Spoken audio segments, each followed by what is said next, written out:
Hello, everyone, and welcome to another episode of Talking Games with Kellie and Andrew. I'm Andrew. And I'm Kellie. And I'm Andrew. And I'm Andrew. Okay, I think we've done this joke like every 10 episodes or so. I think we bring this one back. And it's not planned. It just feels right. But I think it's wrong. I think it feels wrong. Sometimes I get confused and I think I'm Andrew. I think this is also part of the joke that we say every 10 episodes. I say the same exact thing. Yeah. And I think the audience probably laughed very, very softly the first time. They exhaled through their nose. They went. Sorry, what did they do? Can you do it again? They went. That was probably the extent of their laughter. Yeah, I'm sorry, audience, but I'm not. Kellie's not. Some people that are probably laughing a little louder than that, though, are the employees of Capcom. Having a very good day right now. Capcom is doing very well economically at the moment, and they have just made a sweeping motion and raised the salaries across the board for every employee by 30%. So good on Capcom. Good for those employees.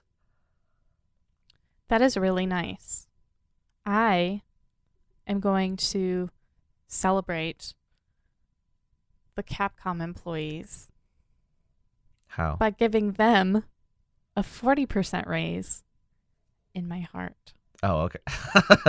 Does that mean like you think 40% higher of Capcom employees today than you did yesterday? I don't know, actually. I don't know where that joke started, and I don't know why it even began. I just started saying words, and I couldn't stop myself. I don't have a lot of thoughts on this story, and I'm learning as an individual that sometimes my thoughts are just not needed. If I don't have anything to say, then why am I saying things? Because it's a podcast. It's what you're supposed to talk. Of course, you don't have to say stuff about giving a 40% raise in your heart, though, because that's really confusing. I know. And I apologize for that. You could just move on. I'm sure it'll just, we'll keep that positive train rolling, right? I guess, no. No, I'm not even going to pretend. Unfortunately, as sort of a flip side to this news, Sony PlayStation has cut about 90 jobs. They call it, quote unquote, because of global transformation of the sales and business operations. Don't really know what that means. People are saying maybe it's because of maybe they're not emphasizing selling to retailers so much. So what's the word? Not selling to Walmart and Target and GameStop and stuff, and more just, marketing to the players. But unfortunately at the cost of 90 people's employment, which is a bummer. Yeah, I think it's kind of unforgivable. If your business is booming, don't just cut jobs. Yeah, figure out a way to adapt. Pretty silly, pretty stupid, pretty stinky. I feel really bad for those 90 people because they are hearing about how successful PlayStation's doing and making record numbers of money, and then they also get a pink slip, and it just doesn't make any sense. Yeah, it kind of feels like the rug being pulled out from under you. I really don't. It's just, this is the perfect dichotomy here where Capcom is doing well and they want to make sure that their employees feel like they've contributed to it, Whereas PlayStation's we're doing well, so we don't need you anymore. That's how it feels. Yeah, it's very icky. I don't know. There's probably a way they could have shuffled these people around into more appropriate positions instead of just getting rid of them altogether. Yeah, but these big corporations, it's all about the money. Yeah. Not about the people. Microsoft did some shuffling around of some files the other day, and they accidentally added fully functional ray tracing to Minecraft on Xbox consoles. And then they got rid of it. And then they said, oops, that was an accident. We are not going to do that on purpose ever. Sorry. And then they removed it swiftly. So I like this story. This is very silly. I think when it's something that is as renowned as ray tracing, I don't know if renowned is the right word. it just seems very intense. And for them to be like, sorry, that was an accident. We didn't mean to do that. It's like, what? Like, why did you even have that? You know what I mean? Like, if you weren't going to Because they had to have made it, you know? It's there. Like, they have it functional, and they put it in, and they were like, oh, it works? Sorry, that was an accident. Take it down. It's sad. It's funny, because it's like, you know, ultimately it is Minecraft, so no matter how good those YouTube videos look, we don't really super need ray tracing on Series X, but... I'm wondering if, I mean, I think this is just PR speak of them being like, this doesn't signal any near future plans for ray tracing. It's like, okay, sure. But now you know you can do it. So maybe this was like just supposed to be an internal test, and it accidentally got rolled out as like a mass preview. That is very funny. I would like to meet the employee and or team responsible and thank them for making me laugh today. I laughed. Did you see that? Yeah, you turned purple and started like glitching. I'm like, oh, this is so scary. This is like a scary movie.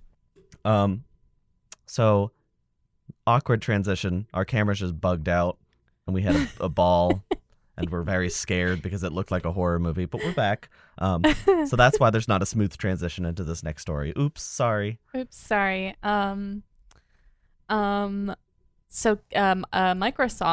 I'm sorry, I'm still hung up on it. So Microsoft is reportedly going to be in the works that jump scare really got us. Reportedly in the works launching a family plan for Game Pass. So this is for all you Game Pass freaks out there who also have family members who may want to partake in your Game Pass. This might be a potential for you in the future. Do you want to do it? Do you want to get a Game Pass family plan with me, Kelly? I guess. It'll save us money. I guess so. I mean, I don't really use Game Pass. I probably should get rid of it. No. I got one game off of it, and I like it a lot, and I never want to play another video game again. So. Or you could get Game Pass family plan with me. Well, my issue is that Game Pass on PC does not have as much stuff as Game Pass on Xbox. Yeah. So I just don't know if it's worth it anymore. Go get an Xbox. I'm not going to get an Xbox and a PlayStation. I have an Xbox and a PlayStation. What are you saying about me? Well, I don't have a PC. Exactly. I don't need all of that. And a Switch? Come on. People are going to come to my domain and be like, wow, this girl's really bougie. She's got like 5 different consoles. Yeah. And all she does is watch K-dramas on Netflix on one of them. Haven't played a video game in 4 months.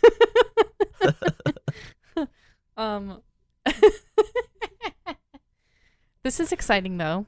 Yeah, let's save money. I'm looking forward to saving money, presuming I can coerce you into getting it with me. I will. Is it going to be like cross-platform? Because it would not save me money.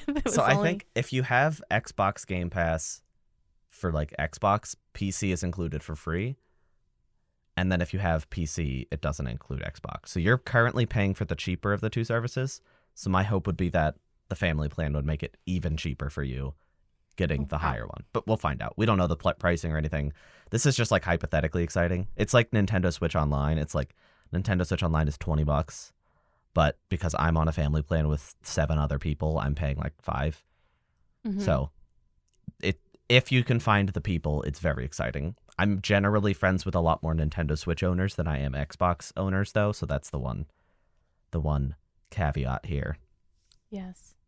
A game that might be coming to Xbox Game Pass, perhaps, though, is Hyper Light Breaker, a fully 3D multiplayer sequel to esteemed indie darling Hyper Light Drifter. It's to release in 2023, and it is published by Gearbox. There's a lot to unpack with that headline. One, Hyper Light Drifter is getting a sequel, so that's honestly pretty surprising. It's fully 3D versus a top-down pixel art game. It's multiplayer, which is strange because the original was very single-player Zelda-like puzzle-centric game.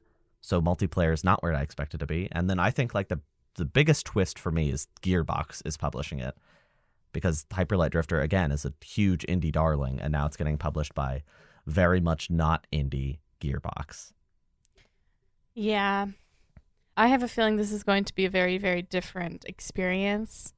I just don't foresee, I don't know. It's hard to say because the trailer's not super indicative of what the game is going to be. It's more of like a cinematic trailer. Yeah, but, and it has like 5 seconds of in-game footage at the end. Yeah, I don't know. I have kind of a bad feeling in the pit of my stomach. I never played Hyper Light Drifter, but I have very fond memories of listening to the soundtrack on Bandcamp, the website, when I was in like early college, I want to say. That sounds right. That time. Because Hyper Light Drifter came out a while ago. Yeah, I think 2015, right? Or maybe 2014? I'm going to say 2014. 2016? Oh. We're stupid. I've never been smart a day in my life, so. I'm somewhat excited. I think those last 5 seconds show in-game footage, and I think the art style's really, really cool. But again, it's 5 seconds, so it's hard to say exactly what we're looking at here. Yeah. I'm surprised it's out so soon. Well, spring of 23, so it's like a year away, but is it? That's at early access, spring 23. Oh, yeah, I suppose. In my brain, early access means like most of the game, and I know that's probably wrong. Well, who knows? Maybe it will be just like in the summer. It's hard to say. But another game, another indie darling that's getting a sequel, Rivals 2, sequel to Smash-style fighter Rivals of Aether. It's getting a sequel. It's fully 3D now. Another very weirdly similar story to the last game. I am not super familiar. I've played Rivals of Aether a little bit, but it's cool that it's getting a sequel. You've not played it, correct? No. The thing that surprised me about this is it was announced this week with a release date of 2024. It's not even a release date. It says currently targeting 2024. What do you mean by that? The thing for me is that this is the first game we know with a 2024 release window. And it feels really weird. And I know it's like almost halfway through 2022 already, so that makes sense. But this happens every year where like when you hear a release date that's 2 years away, you're like, oh my God, that's so far away. So I don't know. I don't have anything to say about the game other than like pretty graphics. But I think it's hilarious that a game has a 2024 release date now already. Yeah, that is crazy. So, Rivals fans, congratulations, you're getting a sequel. But also, I'm sorry you have to wait 2 full years. Maybe it'll be really good since you had to wait so long. I'm surprised it was announced this early. I assumed when I heard that it was announced this early that it was like, oh, it's going to crowdfunding, correct? It's not. Which makes it even stranger. Very strange. So, that is the biggest news of the week, though, right, Kelly? No. Oh. You have all the bad stories anymore, don't you? It's all right. I deliver them with my cheery outlook on life. Okay. What's your cheery outlook on this one? We get to see more Jeff Keighley. Okay. Because E3 2022 has been both digitally and physically canceled. I didn't like your tone. You sound way too happy. They announced just last week, 2 weeks ago. No, it was this week. It says 31st of March. That's last week. No? I don't know. The past Yeah, that was week. last Thursday. When I hear, okay, so my brain goes to podcast mode where I hear last week as like last episode. Oh. It was announced in the past week, which also includes last week. I'm so sorry. Please forgive me. Kelly is smarter than I. No, that makes more sense. I don't think with podcast brain because my brain doesn't work that fast. That's really strange because you are currently on a podcast. I know. But a few months ago they said, hey, E3 2022, the in-person event is canceled because they were worried about Omicron, which is, I don't want to say funny now, but it's like, back when we heard the news, we were like, well, it's probably going to be very different in June or May, June. But They also announced in a tweet, which is sad, that the digital E3 event is also canceled, which was swiftly followed by Jeff Keighley being like, "Don't worry, you guys, Summer Game Fest is still happening in June." So that's good. And then, Gamescom happens in late summer, September, August. I think. August. And then, the Game Awards happen. There are still gaming events, but it is a little bit sad that E3, as we know it, is kind of done. Probably, it used to be a really, really big deal, but I feel that the past few years it's really sort of fallen off, and COVID has certainly not helped in that department. But as with most big conventions, these things just haven't worked in a while because of people don't want to travel as much and people don't want to spend the money if they could just do their own thing. Yeah. I mean, E3 2021 I thought was really good, but I think that's partially fueled by skipping 2020. So I don't know if this year could have held that same momentum. Probably not. Yeah. It also feels strange because Jeff Keighley started doing his own events, and part of the appeal, as stated by him, not by me, it was more of a democratization of video game events, if you will, where it was less centralized and there were many publishers involved in single events, and it sounded like a good thing because E3 kind of had a strong arm hold on the summer gaming events for decades. But now, you just listed 3 events, Kelly, probably the 3 biggest central events, that being Summer Games Fest, which didn't used to be big, but with E3 gone, will probably be very large, Gamescom, and the Game Awards. These are all Jeff Keighley events. It has just turned from let's democratize things to I lied. I, Jeff Keighley, am now the single force in the video game industry. I am your dictator. I am your king. Jeff is the king of the gamers. He is. Unfortunately. It worries me a little bit. I have high hopes still because, the games still have to be announced. Whether it's at E3 or Summer Games Fest, the games will be the same.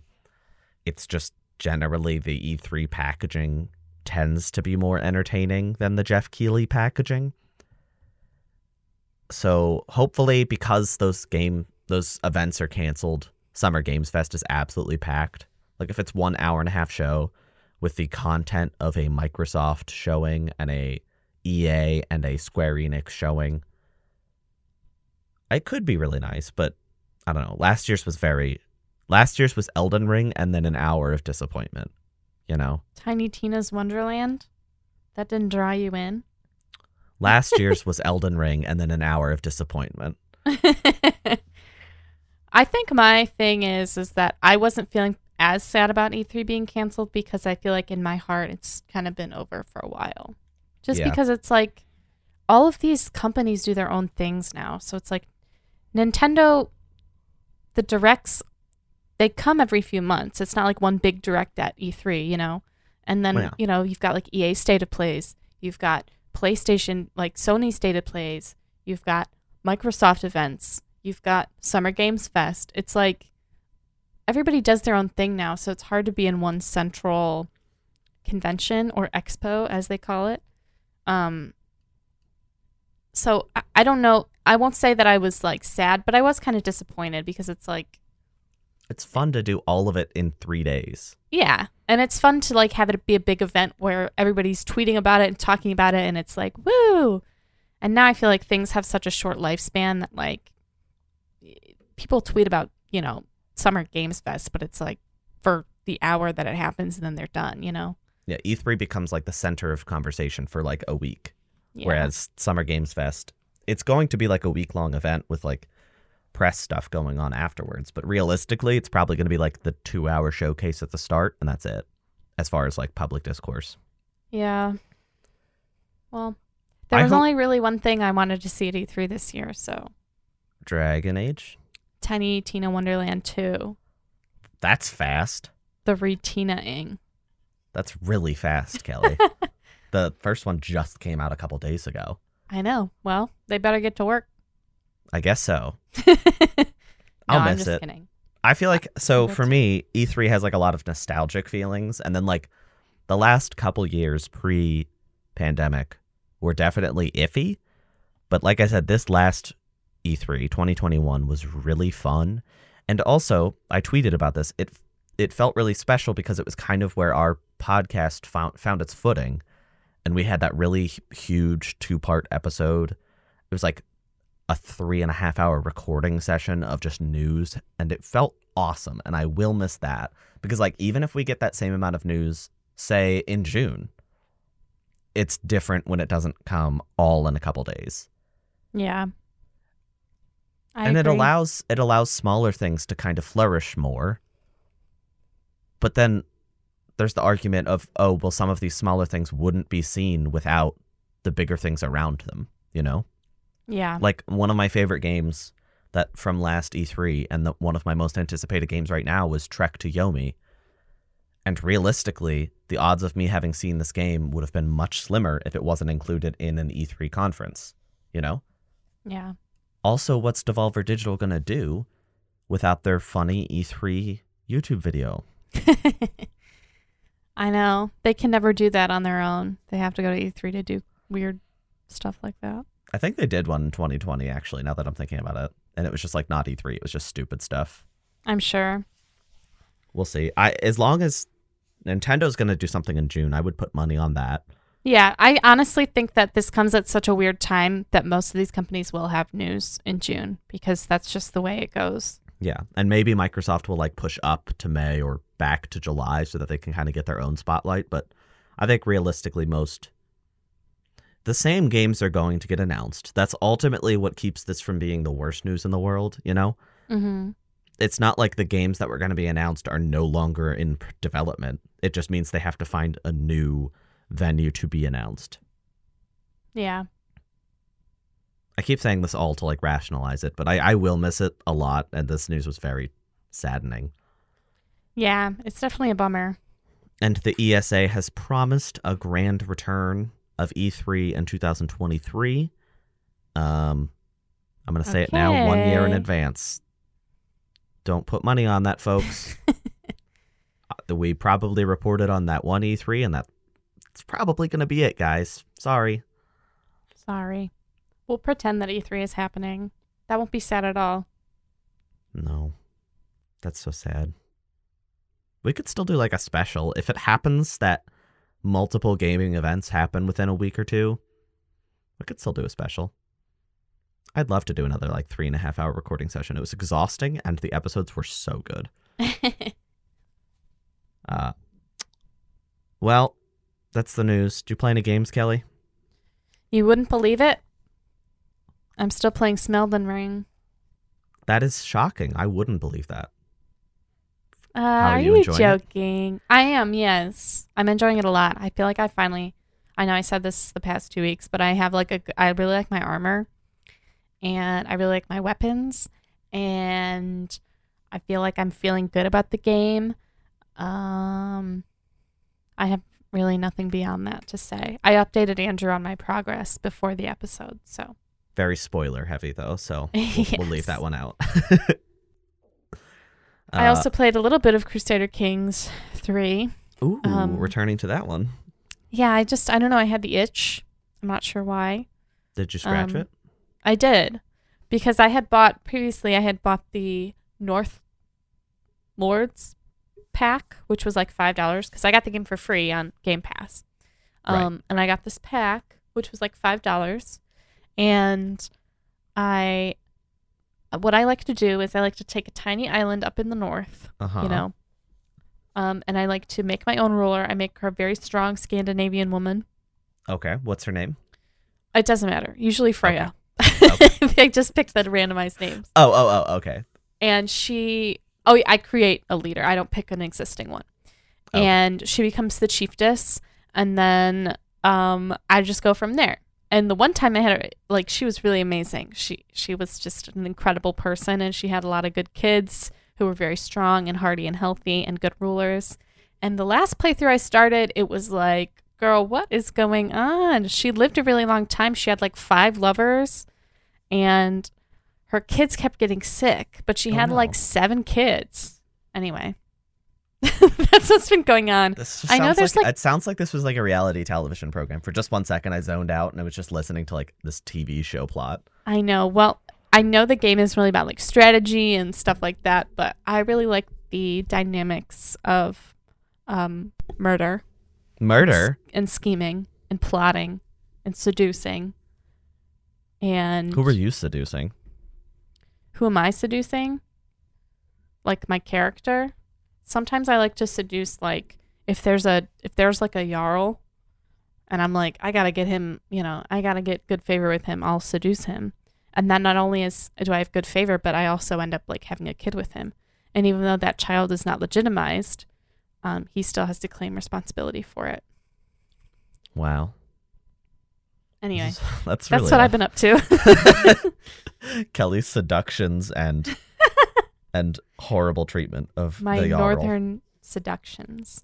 I've been preparing for that new expansion Viking movie. Oh, they're not really Vikings. The Northmen. The Northmen. I heard it's really hard to follow. The Northmen. I can't see it in theaters. I'm gonna need some subtitles. You know what I'm saying? That's a good point. I really struggle with The Lighthouse. Well, we don't have to talk about movies. Andrew, what did you play this week? I was trying to be clever and because next week Sonic. Yes. The blue ball. I hate that. I'm not gonna. What's he called? The blue blur. The blue blur. Do you want to repeat in your head what you said before? The blue ball. Oh. I'm sorry, audience. Anyway, do you want to hear a funny anecdote about the Sonic the Hedgehog film once you catch your breath? Yes. So I went on a small trip with my family a couple of weeks ago, and in the evening we were all sitting around and the television was on. We were watching Friends on Nick at Night. Not relevant. Commercials came on, and we were just sitting there like looking at each other talking, weren't watching the TV, and then I heard the Green Hill Zone theme kick in during the commercials, and I violently like flail my body and grab the remote from the side table and mute the TV as fast as I can, because I decided not to watch. I saw the reveal trailer, but I haven't seen anything since, and I didn't want to know anything more about the movie. And it was just funny because my family's like, what are you doing? Why are you running for the remote? And I was like, I can't know anything about this movie. And they're like, why? And I was like, I feel stupid, but I just cannot know what happens in Sonic the Hedgehog 2 major motion picture. But next week, I will know what happens. I'll have the full review. I'm going to see that in a couple days. Pray for me. I did see an extended trailer before we saw the Batman. And it was... For Sonic? Yeah, so I'm glad you saw a Sonic trailer before the Batman? We saw a lot of trailers before the Batman. We saw that... I'm sorry. We're talking about movies. We saw that trailer for that Sandra Bullock and Channing Tatum movie that looks just like a money laundering thing. And I was like, are we seeing the Batman right now? What's going on? Is this Beverly Hills Chihuahua? Which I did see Beverly Hills Chihuahua in theaters. So did it have similar ads before it? Yeah, it did. Yeah. Oh, well. Yeah, it actually had an ad for the Batman before it. Which was crazy because that was like more than 10 years ago. Oh, I thought this was not a joke. I thought you meant like another Batman movie. Oh, no. There was a Morbius trailer, though. Which is funny. That is funny. Sorry if you don't know movies. Sorry. I played games this week, too. Yes. Tell me about those. I played a little bit of Cyberpunk. Oh. I don't really want to say anything more. Okay. Sorry, I know this is an audio podcast where we talk, but I'm done. No, in actuality, I'm getting near the end of that game, and I kind of want to... I'll save my impressions for when I'm finished with it, since I've been working on it for a while. alongside much more pressing releases. But a more relevant game that I was playing was Kirby. I finished the game right before our episode last week, but that was just getting the credits to roll. Since then, I have done 100% of the game's content. Took me 20-ish hours, so it's not incredibly long, but it was really a pleasant surprise because all of the post-game content was really cool. There was a lot of really interesting stuff going on after the credits roll. None of the content felt like it was there to pad it out. It was all very fun and justified. There was only one like grindy thing. It took me like an hour to collect all of the figurines that you can get through the levels. I think that they anticipate that younger audiences will have to play levels multiple times to 100% them, and in the process they will also collect most of the figurines, but I am an adult, so I found most of the secrets first go through, so I did not collect all the figurines. Sorry, Nintendo, for going against your wishes. Sally. So I just had to grind for coins for, like I said, a little under an hour, and I was able to collect everything, so it wasn't like an incredible grind fest. The reward wasn't great. It was basically just a PNG with some music under it being like, you did it, you did everything. But It's like Smash Bros. yeah, but it was the journey, not the destination. All of the levels were very fun. It felt awesome to collect all of the Waddle Dees.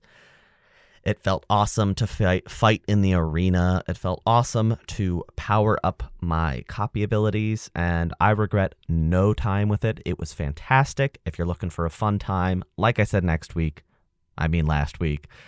What? Seeing Oops. from the scrying into I just the saw future. the future. Yeah, I just saw my comments from next week, and I was like, nope, I can't wait. I have to say them now. No, like I said last week, if you're looking for a fun time with no real challenge, beside a couple little difficult bosses, this is the way to go. It's a great time. You'll have so much fun playing this. I guarantee it. And you'll be a little pink guy. You'll be a little pink dude who goes, hi. Thank you, Jigglypuff.